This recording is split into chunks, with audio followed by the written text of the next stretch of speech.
जिस मोहल्ले में कदम रखता हूँ लोग कहते हैं वो देखो आ गया। ভেমুয়া রামকৃষ্ণ সেবা সংঘ এডিট বাই পরিচালনায় মাস্টার আগামী সুমন। 14ই জ্যৈষ্ঠ শ্রী শ্রী মনসা পুজো।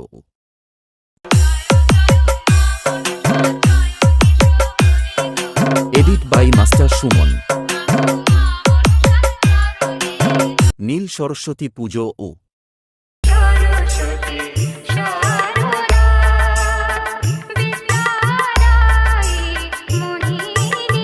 শীতলা মায়ের পুজোর আহ্বান।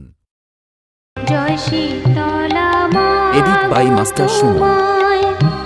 ভক্তি ভরে নিত্য ডাকি। আগামী 15 জ্যৈষ্ঠ যখন আমার সমস্ত সিঙ্গেল ডান্স লাভার বন্ধুদের নাচাতে ও আনন্দ দিতে আসছে সুদূর দমদম থেকে অর্স ডান্স আরএসকে নিয়ে আসছে, আর সঙ্গে যখন মিস চন্দ্রিমা ও মিস অনন্যা থাকছে, তখন তো সবাইকে আসতেই হবে।